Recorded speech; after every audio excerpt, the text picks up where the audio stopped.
विज्ञान भारती फर्स्ट कक्षा 6 अभ्यास कार्य पुस्तिका में आज हम लोग करेंगे इकाई 7 जीवों में अनुकूलन। पहला प्रश्न है निम्नलिखित प्रश्नों के सही विकल्प छांटिए। उसका का है, राजू ने एक धारा रेखित एवं चिकने शरीर वाले जीव को देखा, उस जीव का वासस्थान है। चूंकि जीव का शरीर धारा रेखित और चिकना है तो उसका वासस्थान पानी होगा, इसलिए फर्स्ट वाला इसका सही हो गया। दूसरा है जलीय पौधा है, आम, नीम, नागफनी, सिंघाड़ा, तो सिंघाड़ा जलीय पौधा है। अब अगला है सामान्यतः मछली सांस लेती है, मछली सांस लेती है गिल्स द्वारा।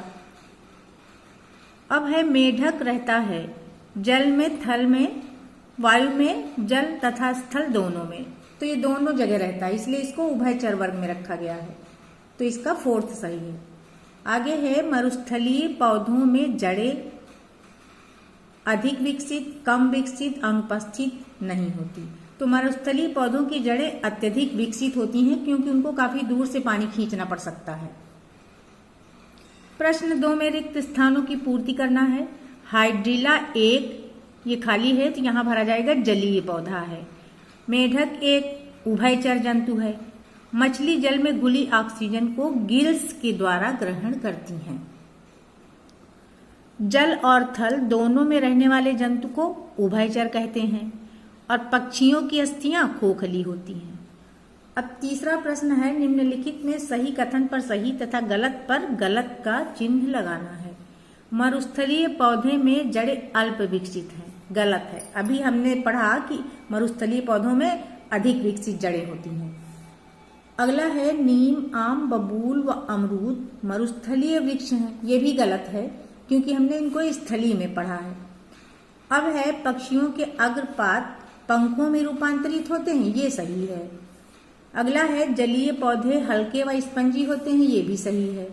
मरुस्थलीय पौधों की पत्तियां मांसल व कांटों में पाई जाती हैं, कांटों के रूप में, तो ये भी सही है। प्रश्न 4 में स्तंभ का और स्तंभ ख को सुमेलित करना है। तो मछली का संबंध गिल्स से है और जलकुंभी एक जलीय पौधा है। मेढक उभयचर है और नागफनी इसकी पत्तियां कांटों में परिवर्तित हो गई हैं। पक्षियों की अस्थियां खोखली होती हैं। प्रश्न 5 कह रहा है कि जो बेमेल है उसे छांट लीजिए। तोता, कबूतर, कछुआ, गौरैया। यहाँ पर तोता, कबूतर और गौरैया ये वायवीय जंतु हैं या फिर ये कहें कि पक्षी हैं, जबकि कछुआ उभयचर है।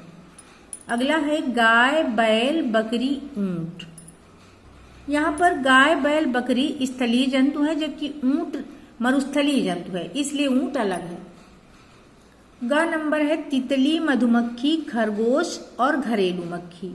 यहाँ पर तितली, मधुमक्खी और घरेलू मक्खी ये वायवीय जंतु हैं, कीट पतंगे, और खरगोश स्थलीय जंतु है, इसलिए खरगोश अलग है। घ नंबर है सिंघाड़ा, आम, अमरूद, नीम। सिंघाड़ा जलीय पौधा है, बाकी आम, अमरूद, नीम ये तीनों स्थलीय हैं। नेक्स्ट है हाइड्रिला, घीक्वार, सतावर और नागफनी। यहाँ पे हाइड्रिला जलीय पौधा है, बाकी ये तीनों मरुस्थलीय पौधे हैं। प्रश्न 6 के प्रश्नों का उत्तर एक शब्द में देना है।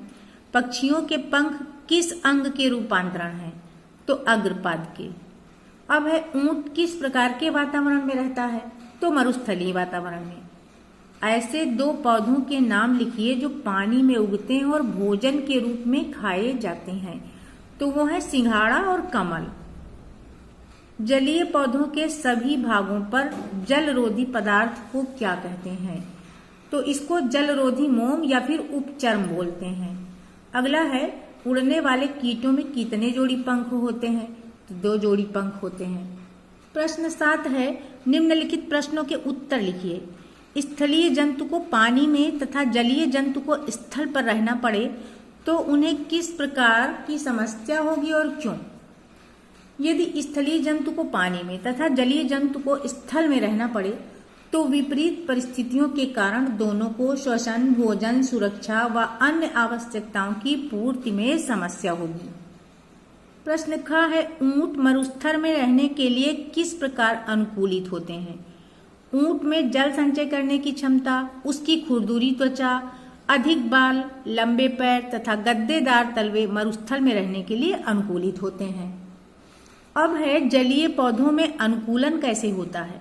तो जलीय पौधों का शरीर कमजोर, पत्तियां पतली तथा तैरती हुई तथा बिना रंध्र वाली होती हैं। इनका जड़ तंत्र अल्प विकसित होता है। अधिक वायुकोशों के कारण ये पौधे स्पंजी व हल्के होते हैं। पौधों के सभी भागों पर जल रोधी मोम की परत होती है जो इन्हें सड़ने से बचाती है। प्रश्न घ है, वाष्पोत्सर्जन किसे कहते हैं। पेड़ पौधे अनावश्यक जल को पत्तियों के रंध्रों, जिनको हम स्टोमेटा भी बोलते हैं, रंध्रों को द्वारा वाष्प के रूप में बाहर निकाल देते हैं। इस क्रिया को वाष्पोत्सर्जन कहते हैं। अगला क्वेश्चन है, यदि मछली को पानी से निकालकर जमीन पर रख दिया जाए तो मछली पर क्या प्रभाव पड़ेगा और क्यों। मछली अपने गिल्स द्वारा पानी में घुली हुई ऑक्सीजन को ग्रहण करती है। जब उसको पानी से निकालकर जमीन पर रखा जाएगा तो बाहरी वायु में वह श्वसन नहीं कर पाएगी, इसलिए मर जाएगी। प्रश्न 8 है, निम्नलिखित जंतुओं और पौधों को उनके वास स्थान के अनुसार वर्गीकृत कीजिए। गाय, बकरी, बैल, ऊंट, मछली, अमरूद, नागफनी, सिंघाड़ा, बबूल और कछुआ। अब इनमें से यहाँ है जंतुओं का नाम, फिर वास स्थान और फिर पौधों का नाम, उसके बाद फिर वास स्थान। तो गाय, बकरी, बैल और ऊंट ये स्थल में रहते हैं। मछली और कछुआ ये जलीय जंतु हैं, तो यहाँ पे इनका वासस्थान जल हो गया। अब पौधों में अमरूद, बबूल ये स्थलीय पौधे हो गए और नागफनी ये मरुस्थलीय है, सिंघाड़ा जलीय है। तो इस तरीके से इनको लिख देना है। प्रश्न 9 है, निम्नलिखित प्रश्नों में अंतर लिखिए। स्थलीय जंतु और उभयचर जंतु। तो स्थलीय जंतु हैं, ये जंतु स्थल में रहते हैं, जबकि उभयचर ये स्थल तथा जल दोनों स्थानों पर रहते हैं। स्थलीय जंतुओं में प्रजनन के लिए 4 पाद तथा विकसित श्वसन तंत्र होता है। इनका उदाहरण कुत्ता, बिल्ली और बकरी हो गया। और इधर उभयचर जंतु जो हैं ये त्वचा तथा फेफड़ों दोनों से श्वसन करते हैं। इनका उदाहरण मेढक और कछुआ हो गया। अब आगे है जलीय पौधे और मरुस्थलीय पौधे। तो जलीय पौधे जो हैं इनका तना हल्का व स्पंजी तथा जड़ तंत्र अल्प विकसित होता है। इनका उदाहरण सिंघाड़ा और हाइड्रिला है। इधर मरुस्थलीय पौधों में क्या होता है, इनका तना मांसल, चपटा, हरा व स्पंजी और जड़ तंत्र अत्यधिक विकसित होता है। इसका उदाहरण हो गया नागफनी और घीक्वार। अगला प्रश्न है, निम्नलिखित जीवों के प्रकार के अनुसार उनके नाम लिखिए। अब यहाँ पर दिया है मरुस्थलीय। मरुस्थलीय जंतुओं में हम लिख सकते हैं ऊंट, बिच्छू, छिपकली, गिरगिट, नागफनी और घीक्वार। जीव में जंतु वनस्पति दोनों ही आ जाएंगे। अब स्थलीय में क्या क्या हो गया, गाय, बकरी, कुत्ता, सियार, नीम, महुआ। ऐसे ही वायवीय में तितली, मधुमक्खी, कबूतर, तोता, गौरैया। जलीय में मछली, व्हेल, सीप, कुमुदनी और कमल। 11 नंबर है, निम्नलिखित संकेतों की सहायता से वर्ग पहेली को पूरा कीजिए। पहले हमें बाएं से दाएं चलना है।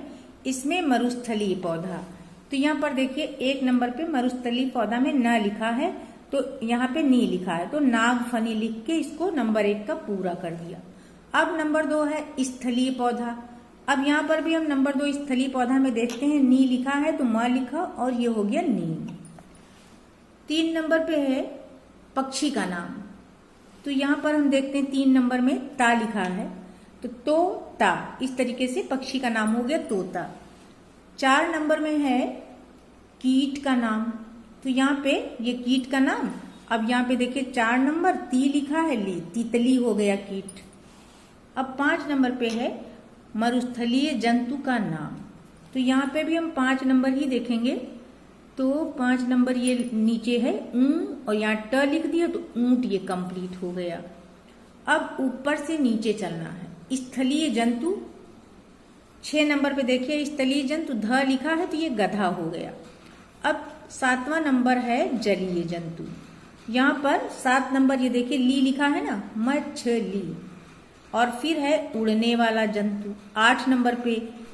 8 नंबर में उड़ने वाला जंतु, यहाँ पे 8 नंबर पे की लिखा है, यहाँ ट लिख दिया, कीट हो गया ये उड़ने वाला जंतु। अब तिरछे क्रम में चलना है। 9 नंबर में मरुस्थलीय पौधे का नाम।